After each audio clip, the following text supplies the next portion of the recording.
কতবার বললাম আজকে না আসি, কাল সকালেই আসবো একেবারে, শুনলো না আমার কথা। এখন এই এত রাতে একা একা বাড়ি যাই কি করে?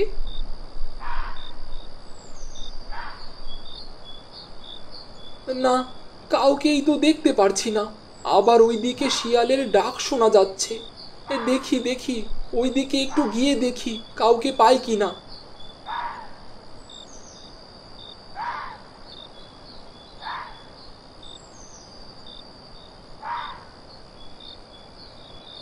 ওই তো একটা লোককে দেখা যাচ্ছে মনে হয়। যাই যাই, তার কাছে যাই, দেখি লোকটা কোনো ব্যবস্থা করে দিতে পারি কিনা।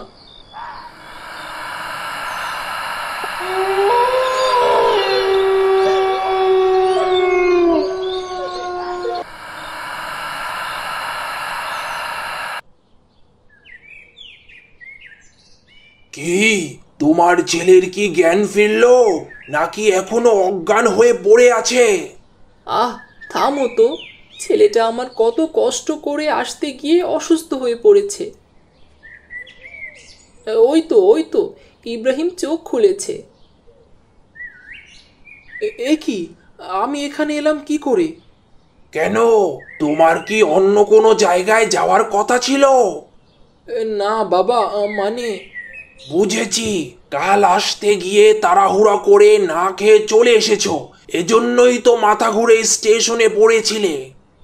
কিন্তু আমি স্টেশন থেকে বাড়িতে আসলাম কিভাবে? কি করে আবার? আমি তোর দেরি দেখে তোর বাবাকে বলে স্টেশনে মানুষ পাঠিয়েছিলাম, ওরাই তোকে নিয়ে এসেছিল। আচ্ছা, তা ঠিক আছে। এবার বলো দেখি, এত জরুরি তলব করে কেন ঢাকালে? কি এমন হয়েছে?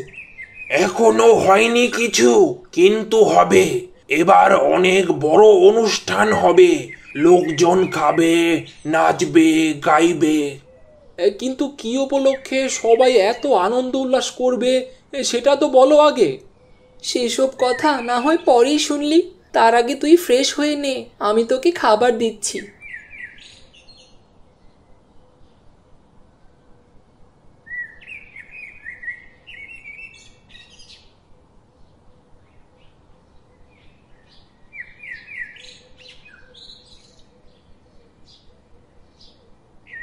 আরে বাহ, পেঁপেগুলো তো বেশ ভালো পেকেছে।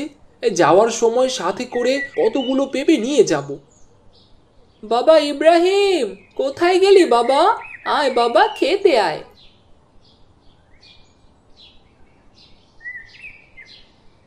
এত খাবার কেন রান্না করেছো মা? বাড়িতে কি কোনো আত্মীয় স্বজন আসবে নাকি? আত্মীয় আসতে যাবে কেন রে? তুই কতদিন পর বাড়িতে আসলি, তাই তো তোর জন্য সব রেঁধেছি।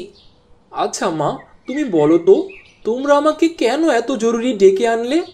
তোর বাবা তোর জন্য মেয়ে পছন্দ করেছে, তাকে দেখতে যেতে হবে। আজই যেতে হবে মা? হ্যাঁ রে বাবা, তোর বাবা যা রাগী মানুষ, একবার যা বলে তাই করে। তুই তাড়াতাড়ি খেয়ে দে, রেডি হয়ে নে, আমিও দেখি ওদিকে সে কি করে।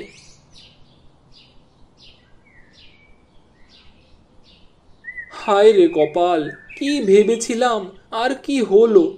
যাক, কি আর করার, কপালে যা আছে তা তো হবেই।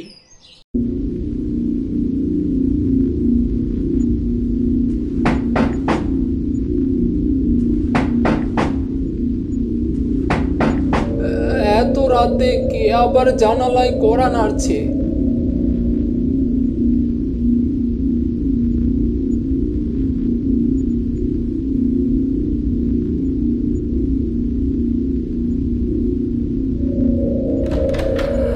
এইখানে তো কেউই নেই, তাহলে কে এতক্ষণ জানালা খটখটালো?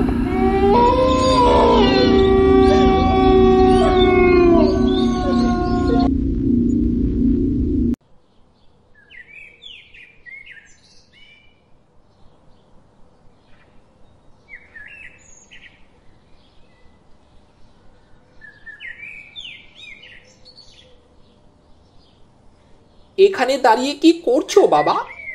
আরে সজীব কাকা, তুমি কখন আসলে তুমি? তোমার আসার খবর শুনে চলে আসলাম বাবা। তোমাকে না দেখে কি আর আমি থাকতে পারি বলো?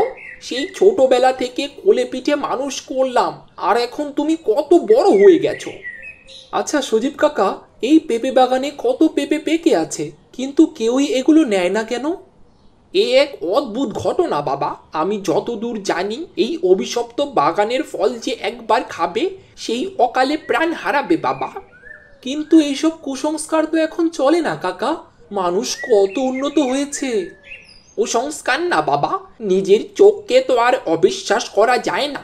রোজ রাতে এই পেঁপে বাগানের মালিক এখানে এসে কান্না করে, অনেকে দেখেছেও বটে। কিন্তু কাকা, আমার না এগুলো একদম বিশ্বাস হয় না। বিশ্বাস না হলে আজ রাতে একটু ঘর থেকে খেয়াল করে দেখলেই সব বুঝতে পেরে যাবে।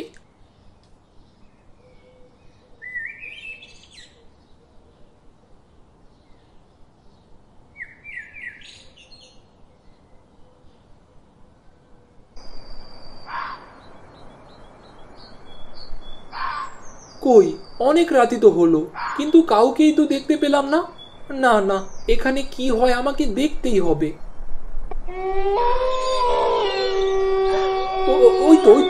ওই তো সে লোক।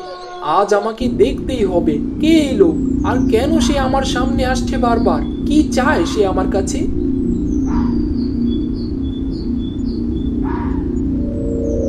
কে কে আপনি? আমার দিকে তাকান। কি চান আপনি? এত রাতে পেঁপে বাগানের দিকে কেন যাচ্ছেন? কে কে কে আপনি? কি চান আপনি?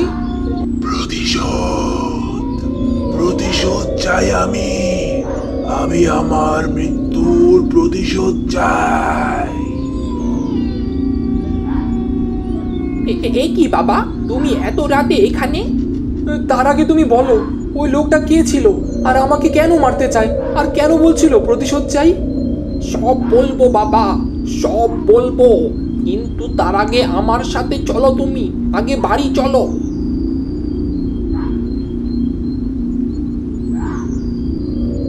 এই কলা বাগান ছিল শফিক মাঝির।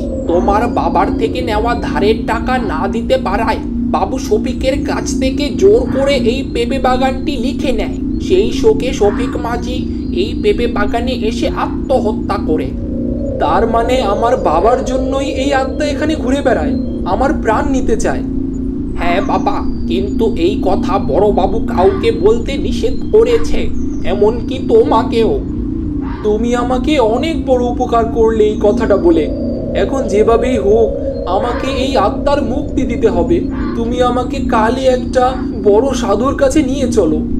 ঠিক আছে বাবা, কালই আমি তোমাকে একটা বড় সাধুর কাছে নিয়ে যাব। এখন আমি চলি।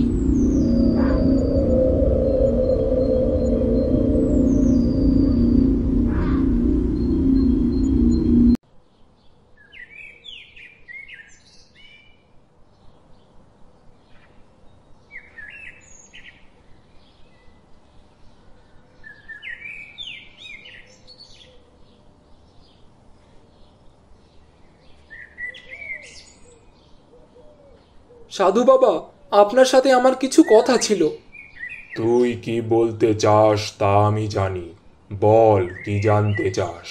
এই আত্মার থেকে মুক্তির কি কোনো উপায় নেই? এই বিশ্ব ব্রহ্মাণ্ডে সব সমস্যারই সমাধান আছে রে পাগল, কিন্তু এ যে বড় কঠিন কাজ। আমি সব কিছু করতে রাজি, আপনি শুধু বলে যান আমাকে কি কি করতে হবে। তোকে আগে ওই আত্মার হাত থেকে রক্ষা পেতে হবে। তার জন্য তোকে মাঝির মেয়েকে বিয়ে করতে হবে। আমার কোনো সমস্যা নেই, আমি মাঝির মেয়েকেই বিয়ে করব। তুই মাঝির মেয়ে নীলাকে বিয়ে করলেই ওর সব রাগ শেষ হয়ে যাবে, কারণ তখন তোকে মারলে ওর মেয়েকে যে বিধবা হতে হবে। ও ওর মেয়েকে অনেক ভালোবাসে, তাই তোকে মাফ করে দেবে।